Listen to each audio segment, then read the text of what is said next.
Hello students, आज हम discuss करेंगे डेटा प्रोसेसिंग। सो रिसर्च प्रोसेस में एक स्टेज, जो डिफरेंट स्टेजेस होते हैं, उसमें एक स्टेज है after data collection, that is data processing. So previous video में हमने देखा था सब स्टेजेस डेटा प्रोसेसिंग के अंदर। सो डेटा प्रोसेसिंग के अंदर आप देखेंगे देर आर डिफरेंट सब stages: editing, coding, cleaning, classification and tabulation. So editing हमने कवर करा था प्रीवियस वीडियो में। आज हम डिस्कस करेंगे कोडिंग।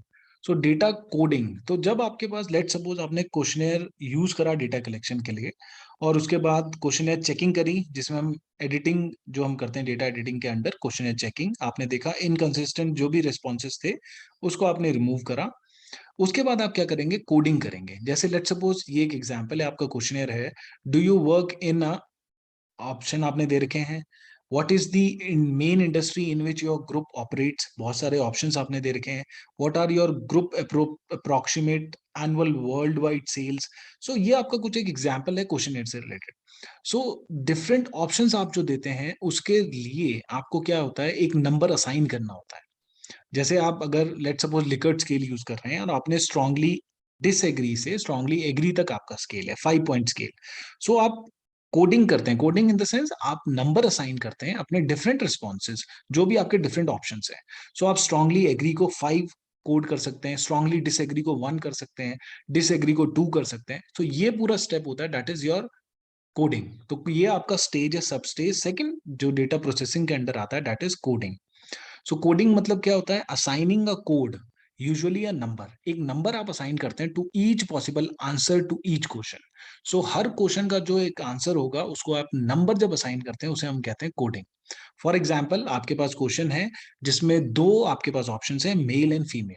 सो आप कोड असाइन कर सकते हैं, मतलब एक नंबर असाइन कर सकते हैं, 1 for female and 2 for male. क्योंकि जब आप एनालिसिस करेंगे नेक्स्ट स्टेज में, तो एनालिसिस आपके नंबर्स पे एनालिसिस होंगे। आप फीमेल और मेल अगर आपके पास एक्सेल फाइल में लिखा है, या फिर आपने अपने डेटा कलेक्शन शीट में मेल फीमेल लिखेंगे, तो उस पे एनालिसिस नहीं होगा। आपको कोड असाइन, आपको नंबर असाइन करने पड़ते हैं जो भी रिस्पॉन्सेज हैं। सो एग्जाम्पल, आप ये बेसिक एग्जाम्पल है, आपने किसी भी रेस्पॉन्डेंट से पूछा योर जेंडर, सो उसने मेल और फीमेल आप ऑप्शन देते हैं। जब आप उसको डेटा को प्रोसेस करने के बाद आप जब एक्सेल शीट में डालेंगे, तो उसको आप with the help of coding डालेंगे, आप नंबर असाइन करेंगे हर एक जो भी पॉसिबल आंसर होगा हर क्वेश्चन का। So for every individual question in a questionnaire, the researcher decide which code should be assigned to its possible answer. So आपको ये डिसाइड करना होता है कि इसका क्या कोड होगा उस पर्टिकुलर क्वेश्चन के जो आंसर्स हैं। लेट सपोज आपने फर्स्ट क्वेश्चन पूछा जेंडर, सेकंड आपने पूछा कि आपका प्रोफेशन क्या है, और आपने ऑप्शन जो दिए हैं teaching, let suppose teaching option दिया है आपने, आपने इंजीनियर दिया है, आपने डॉक्टर दिया है। सो वो कोई भी ऑप्शन को टिक करता है। उसके बाद जब आप एक्सेल फाइल में डेटा एंटर करते हैं, तो आपको नंबर असाइन करने पड़ते हैं हर एक आंसर के लिए। सो आपने असाइन करा डॉक्टर के लिए 1, टीचर के लिए 2 एंड 3 फॉर इंजीनियर। सो अगर उसने इंजीनियर टिक करा है, तो आप 3 लिखेंगे अपनी एक्सेल फाइल में। तो ये पूरा प्रोसेस होता है कोडिंग का। सो जैसे हमने डिस्कस करा, assigning a code a number to represent a specific response to a specific question, so that is your coding. This is an example, ये आपका क्वेश्चन है, तो हर एक आंसर के लिए, हर एक क्वेश्चन के आंसर के लिए, पर्टिकुलर ऑप्शन के लिए आपको कोड लिखने होते हैं। जब आप कोड लिखते हैं इन सबको, तो उस बुक को हम कहते हैं code book. So code book contains instruction and the necessary information about the questions and potential answers. So उस कोड बुक में लिखा होगा कि ये जो क्वेश्चन है जेंडर का, उसमें 1 डिनोट क्या करता है, 2 डिनोट क्या करता है, 1 फीमेल डिनोट कर रहा है, 2 मेल डिनोट कर रहा है। तो वो बुक जो होगी, जो कंटेन करेगी सारे इंस्ट्रक्शन और necessary information about the questions and potential answers in a survey. A code book guides the coder. Coder कौन हुआ, जो एक्सेल फाइल में जब उसको, जो एक्सेल फाइल में डेटा को, जो भी डेटा होगा उस डेटा को जब एंटर करेगा, वो होगा coder. So a code book guides the coder in their work and helps the researcher identify and locate the questions properly. So this is an example. Your questionnaire can be in this form, different forms में हो सकते हैं। आप Likert scale use कर रहे हैं, इसमें आपने मल्टीपल चॉइस क्वेश्चंस दिए हैं।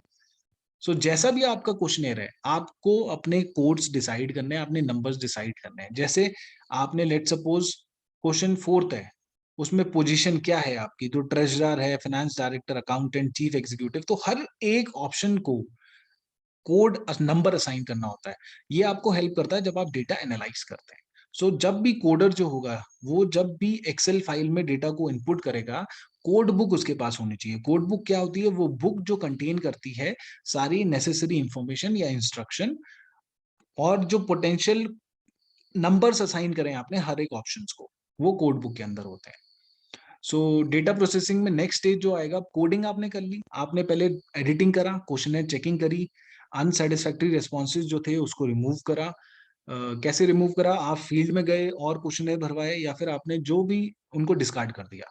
उसके बाद आपने कोडिंग करी, कोड बुक की हेल्प से आपने कोडिंग कर दी, आपने एक्सेल फाइल में उसको डेटा को इनपुट कर दिया। अब आप डेटा को करेंगे क्लीन। सो वो नेक्स्ट स्टेज है, उसे हम डिस्कस करेंगे नेक्स्ट वीडियो में। That is all for today. Thank you so much.